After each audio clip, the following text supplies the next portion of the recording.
আজকে এক মা আমার মাদ্রাসার মাহফিলে কিশোরগঞ্জ থেকে, কিশোরগঞ্জ থেকে এক মহিলা তার ছেলেটাকে নিয়ে আসছে আমার মাদ্রাসা আইনা, আমার মাদ্রাসার উস্তাদরে দিয়া আমার কাছে ছেলেটারে পাঠাইছে। কয়া হুজুর, আমার কলিজা ছাড়া সন্তান, আমার সারাটা জীবনের সন্তানরে আমি ইয়া করছি, বড় করছি, সন্তান কোনোভাবেই আমার কথা শোনে না, আপনি একটু নসিহত করে দেন। তো এ কথা বলতে গিয়ে যে মহিলা কাঁদলো, চোখের পানি করলো, আমি শুধু ওই ছেলেটারে বলছি, রে বাপ, তোমারে আমি কোনো কথা শুনতে চাই না, আমি শুধু এতটুকু কথা বলছি। আমি বলছি ওই ছেলেরা, আমি বলছি, বাপ, তোরে আমি বললাম আমার নাম মনে রাখিস, যে মায়ের চোখের পানি ফেললে এতগুলো, যদি আল্লাহর কসম যদি ফিরে না আসো, মার কথা মতো আল্লাহর নাফরমানি যদি না ছাড়ো, আমি বললাম তুই পথে পথে ভিক্ষা করবি।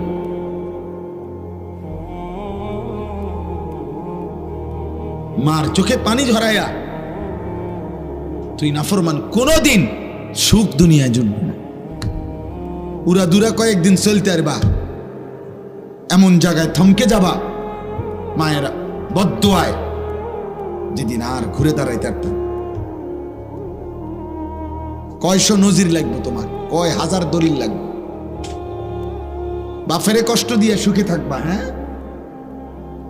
মায়ের চোখে পানি জড়াইয়া সুখে থাকবা, তোমার সমবয়সী বন্ধুরা তোমারে নিরাপত্তা দিবে। হ্যাঁ, ওই শয়তানগুলা, সারাদিনে যেই বন্ধু এক ওয়াক্ত নামাজ পড়ে না, ওই বন্ধু হয়তো শয়তান।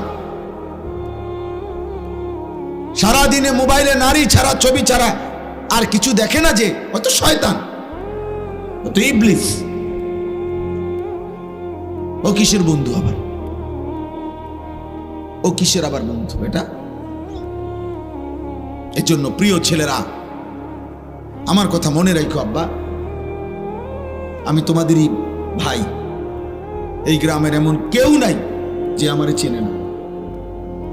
বয়স্ক এমন লোক মনে হয় না কেউ আছে যা করে আমি চিনি না। আমি সবার সাথে পরিচিত মানুষ।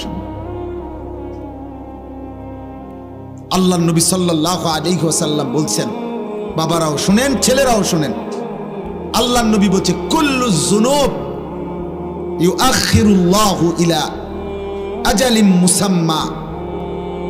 হাদিসটা শোনো, নবীজি বলছে, সমস্ত গুনাহ, প্রত্যেক পাপের শাস্তি আল্লাহ চাইলে নির্দিষ্ট সময় আখিরাত পর্যন্ত, হাসরের ময়দান পর্যন্ত বিলম্ব করতে পারে, কিন্তু ইল্লা আকুল ওয়ালিদাইন, খোদার কসম নবী বলছে, তবে মা বাবার নাফরমানি ব্যতীত, মা বাবার নাফরমানি ব্যতীত। নবীজি বলেন, ফাইন্নাহু লান ইয়ামুতা হাত্তা ইউআযযিবাহুল্লাহু ফিল আরদ। নবীজি বলেন, মা বাবারে কষ্ট দিছে, চোখের পানি ফেলছে, মা বাবার নাফরমান সন্তান, নবীজি বলছে তার মৃত্যু হবে না, তারে আল্লাহ জমিনে বেইজ্জতি না করা পর্যন্ত। তোকে আল্লাহ জমিনে বেইজ্জতি করবে।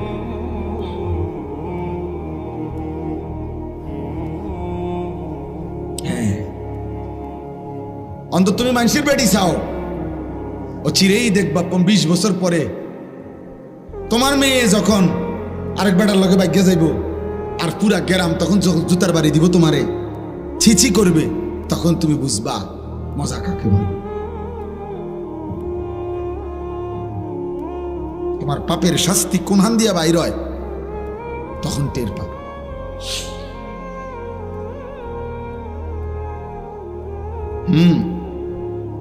আমাদের এই মুরাদনগরের একজন বড় আলেম আমার একদিন বলছেন,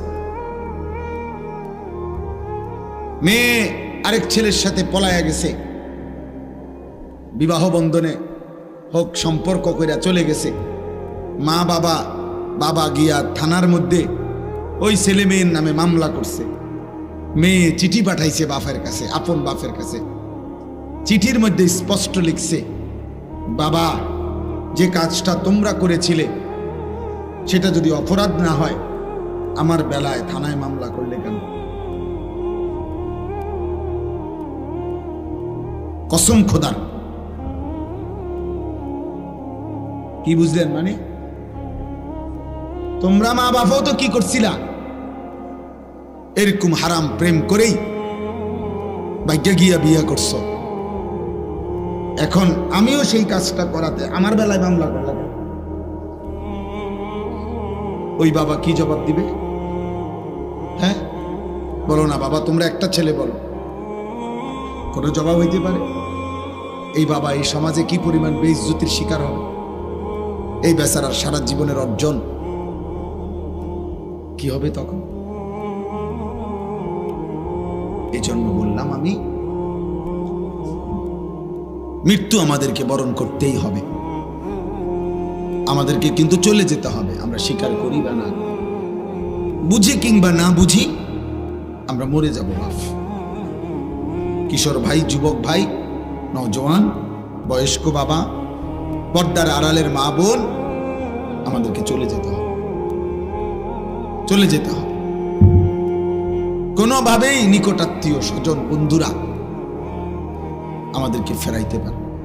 আমি যে আয়াত পড়ছি সূরা ওয়াকিয়া, কোরআনুল কারীমের 56 নম্বর সূরা, 27 নম্বর পারা, এই সূরার 5টা আয়াত পড়ছি আমি। মূলত এই আয়াতের মধ্যে আমি বুঝাইতেছি আপনাদেরকে, এই আয়াতের মধ্যে মূল বক্তব্য মৃত্যুকালীন একটা অবস্থা আল্লাহ তুলে ধরছেন। অবিশ্বাসী, কাফের, মুশরিক, মুনাফিক, নাফরমান, পাপীদেরকে বুঝাইবার জন্য আল্লাহ মৃত্যুকালীন, কোন মানুষের মৃত্যুকালীন অবস্থাটা একটা চিত্র তুলে ধরে আল্লাহ তাআলা নাফরমান পাপীদেরকে বুঝাইতে চাইছে এই 5টা আয়াত। আমি সেটাই বলে আমার কথা শেষ হবে ইনশাআল্লাহ। সূরা ওয়াকিয়া সূরাটার নাম, অনেক ফজিলতপূর্ণ কোরআন শরীফের একটা সূরা, অনেক দামি সূরা। আমাদের নবী সাল্লাল্লাহু আলাইহি সাল্লাম বলছেন, যে ব্যক্তি প্রত্যেক রাত্রে একবার এই সূরা ওয়াকিয়া পাঠ করবে, নবী ওয়াদা দিছে, মান ক্বারাআ সূরাতাল ওয়াকিয়া ফি কুল্লি লাইলাতিন লাম তুসিবহু ফাকাতুন আবাদা। নবীজি বলছে, সূরা ওয়াকিয়া যে প্রত্যেক দিন রাতে পড়বে, আল্লাহর নবী বলছে তাকে কখনোই দারিদ্রতা, অভাব স্পর্শ করবে না। এজন্য যুগ যুগ ধরে মাদ্রাসাগুলোর মধ্যে, বিশেষ করে কওমি মাদ্রাসায়, যুগ যুগ ধরে মাগরিবের পরে এই সূরা পড়া হয়। আউলিয়া বুজুর্গরা সারা পৃথিবীতে যুগ যুগ ধরে, নেককার বান্দারা মাগরিবের নামাজের পরে সূরা ওয়াকিয়া পড়ে। সূরা ওয়াকিয়া আল্লাহ নবী সাল্লাল্লাহু আলাইহি ওয়াসাল্লাম বলছেন তাকে অভাব স্পর্শ করে। রাসূলুল্লাহ সাল্লাল্লাহু আলাইহি সাল্লামের একজন বড় সাহাবী ছিলেন হযরত আব্দুল্লাহ ইবনে মাসউদ রাদিয়াল্লাহু তাআলা আনহু, অনেক বড় সাহাবী, জলিলুল কদর সাহাবী। নবীজির সাথে খুব বেশি যারা থাকতেন, নবীজির খাস খাদেম যারা ছিল, এর মধ্যে উনি একজন। আব্দুল্লাহ ইবনে মাসউদ ইসলামের 3য় খলিফা হযরত ওসমান রাদিয়াল্লাহু তাআলা আনহুর জামানায় উনি ইন্তেকাল করছেন। এই সাহাবী আব্দুল্লাহ ইবনে মাসউদ, তো ইন্তেকালের পূর্বে উনি অসুস্থ ছিলেন, বিছানায় শুয়ে আছেন, শেষ অবস্থা। তো হযরত ওসমান, মানে খলিফা, 3য় খলিফা ওসমানের নাম শুনছেন না, উনি আসছেন এই আব্দুল্লাহ ইবনে মাসউদকে দেখার জন্য। তো ওনার পাশে বৈশা, এই ছেলেরা তোমরাও শোনো, বাবা আপনারাও শোনো, দেখেন কি কয়। সাহাবী ওসমান খলিফা ওই আব্দুল্লাহ ইবনে মাসউদকে ইন্তেকালের পূর্বে বিছানায় শয্যাশায়ী, নবীর সাহাবী এবং বিখ্যাত সাহাবী, ওনাকে বলতেছেন, মা তাশতাকি, হে আব্দুল্লাহ আপনার রোগটা কি? মানে সে জিজ্ঞাসা না, অসুস্থতাটা কি? হযরত আব্দুল্লাহ ইবনে মাসউদ ওসমান রাদিয়াল্লাহু তাআলা আনহুর কথার জবাবে বললেন, জুনুবি, আমার সারা জিন্দেগীর গুনাহগুলো আমার রোগ। সাহাবী কি বলে, আমার সারা জীবনের গুনাহ আমার রোগ, আমার আর কোন রোগ নেই। এবার হযরত ওসমান রাদিয়াল্লাহু তাআলা আনহু বলতেছেন, মা তাশতাহি, আপনার মনে কি চায়, আপনি কি চান, চান কি? হযরত আব্দুল্লাহ ইবনে মাসউদ রাদিয়াল্লাহু তাআলা আনহু বলেন, রাহমাতু রাব্বি